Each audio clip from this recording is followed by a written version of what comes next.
and welcome. We are the Atheist Miracle. My name is Wes. And I'm Josh. So we're starting the Atheist Miracle as a means of discussing with people how religion is kind of flawed and how supernatural claims are not the best explanation for the world. And we're hoping to maybe break that down a little bit for people and maybe get them to realize that there's a little bit more evidence and skepticism required to get to where they want in the world and not just follow what people are telling them. Yeah, today in the real world, a lot of things that you see, a lot of political ideas and scientific ideas are being destroyed by people who want to give not the best explanation or not the sanest explanation for certain things. And we're trying to do this in a means that's not vicious or just yelling, hateful people. We're trying to do this in an upbeat, sometimes humorous atmosphere while giving facts and simple discussions for what might otherwise be thought of as difficult topics. And we're not here to just to blame people, yell at people, or be vicious towards people. We want to actually attack just the ideas, not the person. Yeah, we want to make sure that people understand that just because we disagree with an idea doesn't mean we hate you as an individual. There are many people that we love and care for who are firm believers in their religious beliefs and in many supernatural claims, but we still care about them very deeply, and we can set that aside that we disagree with their opinions. Yeah. So this is an introductory video just to give you a little information about how we came to be atheists and skeptics, and how our own personal experiences did shape the way we think, but it wasn't just personal experience alone. A lot of people would prefer to keep their experiences as for the reason that they either believe or don't believe, when there's a lot more behind just personal experiences. There's a ton of evidence out there that can be counterintuitive, but when put around everything, kind of builds a framework for the way reality and people interact with each other. So, how did you become an atheist? I started being an atheist a long time ago. I was raised Episcopalian, but my dad never went to church, and I never found that as different. It was just, he just didn't go, and I never thought anything about it. And since we were Episcopalian, it wasn't really, a lot of people call Episcopalian Catholic light, and it's more the traditions are the light part of Catholicism, not the rabid idealism that a lot of it can have. So we weren't thinking that my dad was an evil person for not going. He just didn't go. And if it's my dad, him being somewhat strange is not, it's not beyond what he's capable of. So I went, and the stories were always great, but as I was getting into middle school, I always loved dinosaurs, and I was never taught that the earth was 6,000 years old, but I never actually saw the connection between Adam and Eve, and 65 million years ago dinosaurs died. I never had any conflict between the two, but I realized as I was getting older that the one thing in my life that just didn't seem to be steady was the concept of God. And I remember thinking, God doesn't exist. And then immediately apologizing to the sky, going, I'm sorry, I didn't mean that, I didn't mean that. And then I just stopped apologizing occasionally, and it was just, okay. And then one year, we had to do a religious, we had to do a report for social studies on a religion. And I said, I'm Christian, so I'm going to look up Islam. And I looked up Islam, and it was 600 years after Jesus, blah, blah, blah. I thought it was an interesting religion. That does not mean I'm Islamic. But I thought it was very interesting, and it was another religion, and it never struck me as these people are wrong. I never had that weird, these people are wrong, they're going to hell. I remember we had Jewish friends, and it was the same thing, it was just they didn't believe in Jesus. Okay. I had a very easy upbringing until one day, first year of high school, we were talking about prehistoric man, and our history teacher said, now I'm not trying to discount or knock anyone's faith, and he just was talking about 10,000 years ago, there were people, primitive man, who weren't yet out of the caves and yet considered human, and right then and there I said, well, wow. And religion stopped being a part. It was that easy, it was that fast that I just slowly, I had stopped going to church for a while, but I wasn't renouncing Jesus, I just found it boring. And then it was, he said specifically, I'm not trying to say something. I'm not trying to be against anyone's faith, but here's the evidence we have of prehistoric man's sites. And I was like, oh, well, that means that this can't possibly be true. And from there, I began looking, I was always into science, and I began looking more into science and back and going, Adam and Eve couldn't have happened this way. And none of this could have happened this way because it just doesn't make sense. And then in an English class, I had to read a page from the Torah. And it was just, we were doing literary elements, and I read the first 2 paragraphs of Adam and Eve from the Torah. And I realized that they were the exact same story, but in reverse. So in the first pages of a text that's supposed to be true, and it's contradictory one paragraph to the next.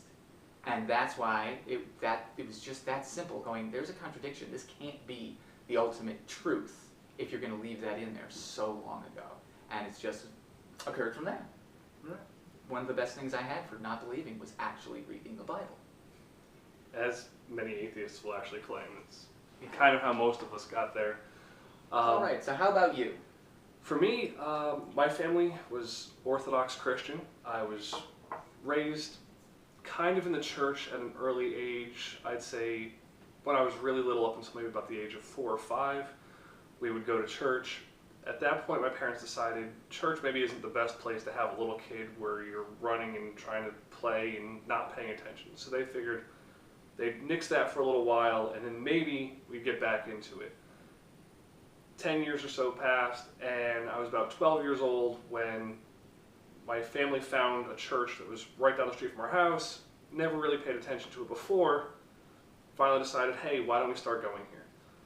Great community, loving people, wonderful place to be. So we got into going there. My brother and I ended up becoming altar boys while we were there, and it really took hold for me, and I really thought, wow, this is amazing. There was never a part of me growing up that, even though for the first 6 or 8 years of my real developmental years, between 4 or 5 and 12, that I really thought anything different. I just always assumed God has to be real. Everybody believes in God, so why shouldn't I? So I went and becoming an altar server, and I did everything the church said, and I thought that was exactly where I should be, and that God was leading me and telling me what to do. So when I got into college, I was thinking about, well, what do I want to do with my life? And at that point, I was so into the church, I had contemplating joining the seminary and becoming a priest. Matt Dillahunty. Kind of like Matt Dillahunty, yes. So I got to sitting down with my priest to talk about a lot of this stuff. At the time, I was getting really big into doing martial arts, and I had a lot of beliefs and superstitions that went along with that. So a lot of the ideas that people claim of chi and internal powers and all these things that are claimed through martial arts, I was believing in that as well. And I never saw a problem with believing my Christian beliefs with these Eastern beliefs. But my priest said they're completely apart from each other, that anything that's not listed in the Bible as Christian is clearly of the devil. Yeah, so I decided that I had to break this down. If I wanted to become a priest and teach people about what Christ said, I would have to know which was true. Were the Christian beliefs true? Were the Eastern beliefs true? Was there a meet in the middle point? I didn't know, so I started digging into that. Over the time I got away from going to the church, it just kind of didn't feel like the right place for me anymore. So I just dropped out of being Orthodox, but I would still list myself as a Christian. Yeah. I believed Jesus was the Son of God. I just didn't believe necessarily all the things the Orthodox Church taught. From there, I kept kind of losing more and more of my points of belief, to the point where I would say I was probably a deist within 4 or 5 years after that point. Just before I got married in 2010, I think is really the point where I became an atheist. I had started paying attention to more atheist ideas, watching a lot of videos on YouTube, seeing people like Dawkins and Hitchens and Harris, go about their deconstruction of beliefs. I started getting into other things. I actually was watching a lot of Seth Andrews from The Thinking Atheist. I was listening to his podcast, so I was sitting in my truck on construction sites during my lunch break. So I had a lot of that stuff starting to, really make me think more and more about my actual beliefs. And then one day I was just, I'm an atheist. It just clicked and it was done. And I had no more reason to believe. So from there, it's been, 5 years now that I can say I'm an atheist.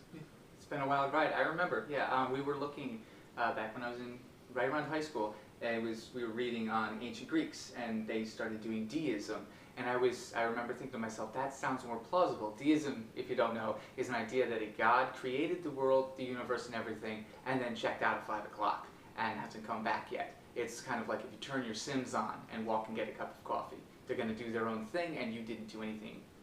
And I felt that actually makes a lot more sense when you look at the world and just everything. Everything just kind of plugs along without any real help. And that sounded, I may have become a deist right before we began talking about prehistoric man, because it sounded like that's a good idea. But then it was just like, I can go that one step further. A god made the universe, or just take that one guy away. He created it and didn't do anything, or didn't have to. You can just take him out and get rid of him. It's just one step further. And so there's a God who made it, but you don't have to do anything, so why even bother thinking that he's there? If he can do it and walk away, he's not going to be angry if we just are okay with him just not ever actually being there. So Wes and I have been friends for a fairly long time. We've kind of decided to get on a roll with this and say we like to speak out more. In our community, there aren't that many people who are outspoken atheists because we live in the Northeast. It's a fairly secular area already, but it doesn't mean that we don't have religious problems here. It doesn't mean that we don't have people pushing their beliefs on others. Between his house and my house, there's at least four. Yeah, at least 4 billboards that are all pushing, God and claims of religion. But they're not, it's not just, like I've seen a couple of them where it's kind of like someone wants to give you a hand. And now that's fine, someone wants to give you a hand. It's just a disembodied hand with a hole in it. And so it's still the torture porn, and a lot of it is. One of them is, when you die, you will find God. And it's fear-based, it's emotion-based, and that's no way to make a rational argument. You have to detach yourself. You can still have emotions towards something, but if your best way to get people to obey you is to just scare them, that doesn't make a reasonable argument. Where if it's emotionally reactive, that's not the best way to make an argument. Yeah, and we know that in the Midwest there's billboards and giant crosses everywhere, but just because you're in the Northeast doesn't mean you get away from that. There's a giant cross on the hill, a couple miles from my house. So, and you see it. You're going down the interstate, you can see it for almost 360 degrees. They light it up at night. It's lit all the time. They're really excited about Jesus being there, and it's a little bit scary sometimes. And that's the thing. It is all right to hold those kind of beliefs if you need to. Usually because people want to say it's a personal God, and I am okay with that because he's yours, not mine. And so that's fine. But if you're going to start making decisions, some people want to take their personal God and say that someone else is a bad person because their God says they are, that's no excuse. I'm not going to say that someone's stupid or evil or stupid. I'm not going to say that someone's a bad person or deficient in any way just because they happen to believe. It's when they start to ruin the education system because they don't like it, or they want to keep people from getting advanced medicine to save their life. That is what we want to talk about. We want to talk about the harm, and not that Christianity is harmful, you have to get rid of it. We would like to see that. We would like to see a day in the age when that's no longer required. But it's more, we can't have people making decisions for other people because of Jesus. Just, because Jesus said so. Well, that was a bad idea. Yeah, we don't think you're a horrible person just because you're religious. We might disagree with your beliefs, but that doesn't make you a bad person. So, do we have anything else we want to do? No. That's just we want to let you know what we're going to be doing. yeah, we're gonna hopefully move on. We're gonna make a lot more videos as we go along. Hopefully this should be... Yeah, each one will be good. themed. We'll try to lay out a specific topic so we're not just going back and forth ranting and railing and making no sense. We're going to try and keep them structured. And my house gets noisy, so if there's a little background noise, it's probably my 2-year-old son or my cats. So, and there he goes. It's got to stick, quick. I'll get the... So, anyway, so we're the Atheist Miracle, and that's Ronan, and have a good day. Bye. Bye. And before we forget, if you liked our video, don't forget to click here to subscribe. And click somewhere over here to go to our video channel, and check below in the description box for links to our Twitter and Facebook accounts. Thanks for watching. Have fun.